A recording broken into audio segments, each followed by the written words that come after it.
जय गुरुदेव, जय माता जी, जय गायत्री माता।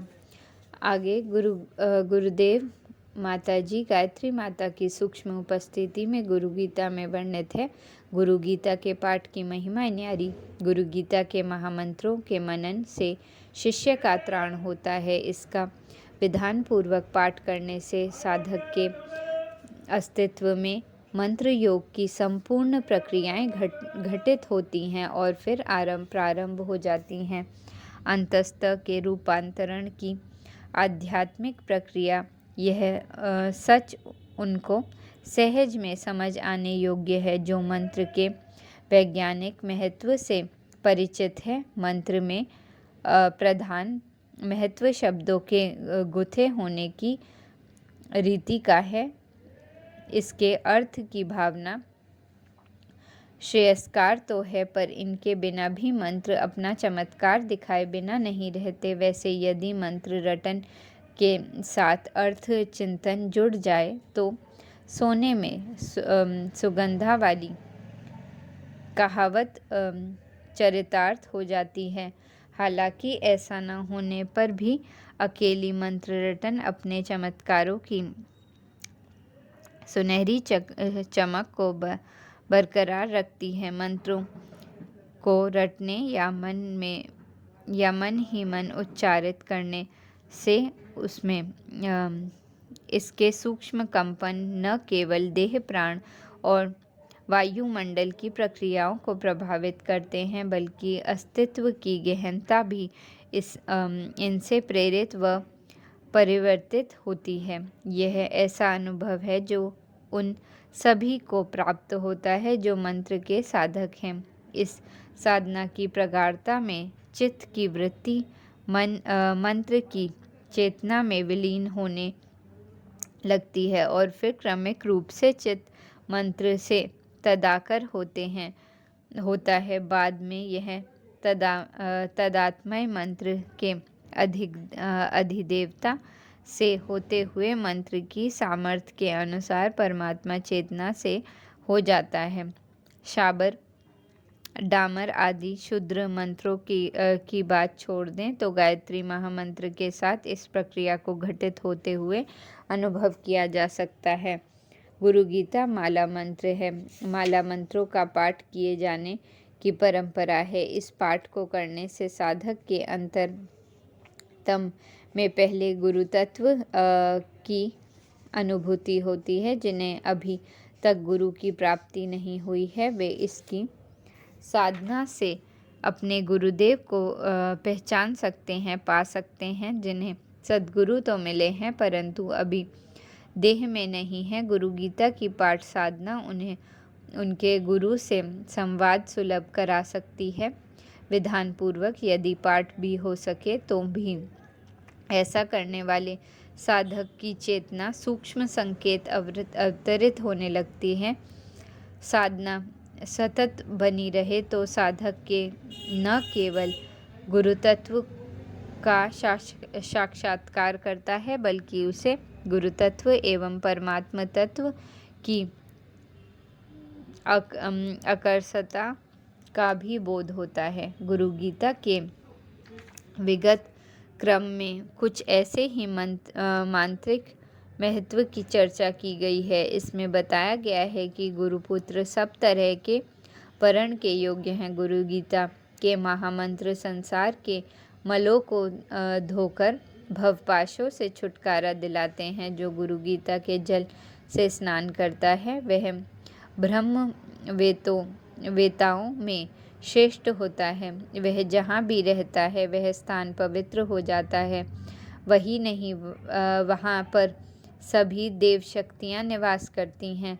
गुरु गीता का पाठ करने वाला पवित्र ज्ञानी पुरुष प्रत्येक अवस्था में विशुद्ध होता है। किसी भी अवस्था में उसका दर्शन कल्याणकारी है। समुद्र में जिस तरह से जल, दुग्ध में दुग्ध, घृत में घृत, घड़े का आकाश घड़े से फूट जाने से ब्रह्माकाश में मिल जाता है, उसी तरह से आत्मा परमात्मा में मिल जाती है। इसी तरह से ज्ञानी जीवात्माएं परमात्मा चेतना में लीनता का अनुभव करती हैं। इस एक एकता के कारण ही ज्ञानी दिन रात आनंद में रहता है।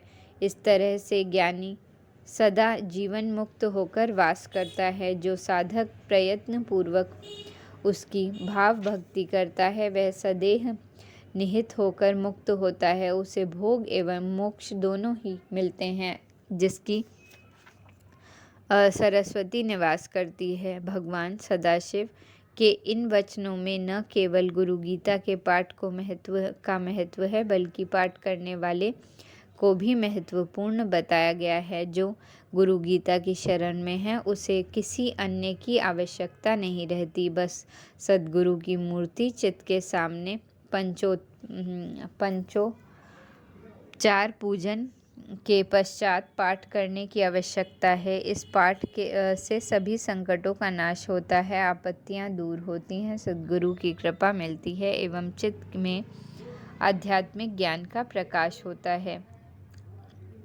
यह कथन केवल शाब्दिक नहीं है, बल्कि इनमें अर्थ की गहनता समाई है। जो भी गुरु गीता की साधना करते हैं अथवा करेंगे, उन्हें इसकी अनुभूति होने में कोई संदेह नहीं।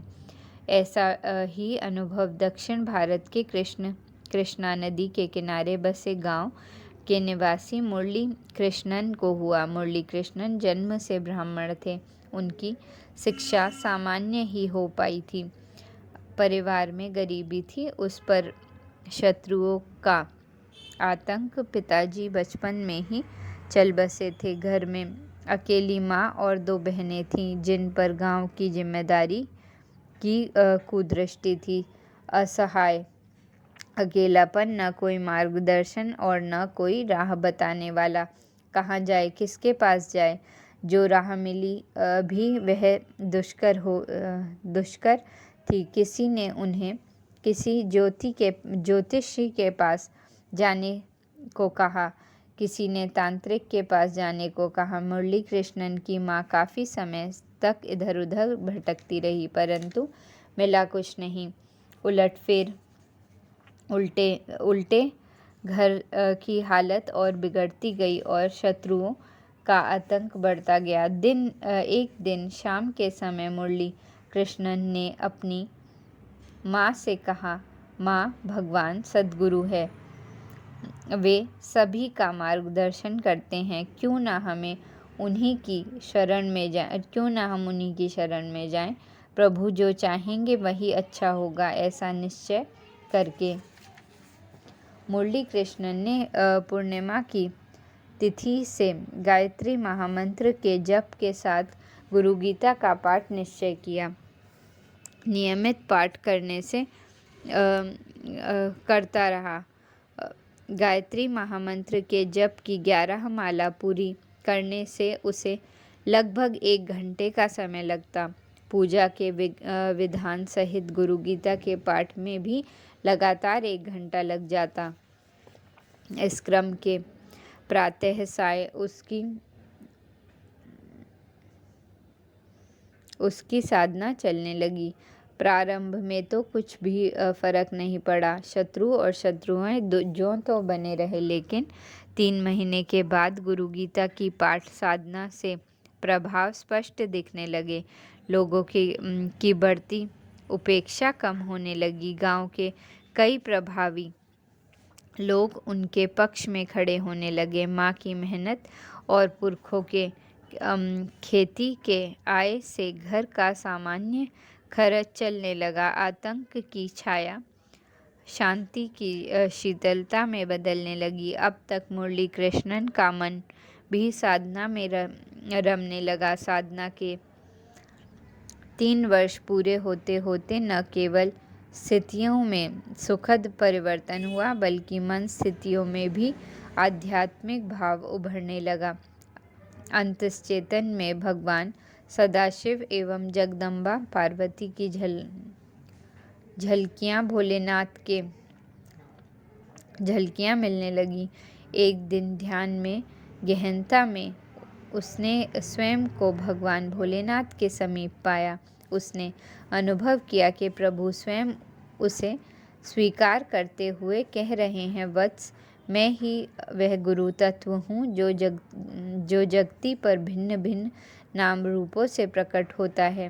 भगवान की यह वाणी सुनकर मुरली कृष्णन के अंतस्तः के से बस यह स्वर निकले, मुझे अपना ले प्रभु। और उसे लगा भगवान कह रहे हैं कि गुरु गीता को जो अपनाता है उसे मैं स्वभावत अपना लेता हूँ।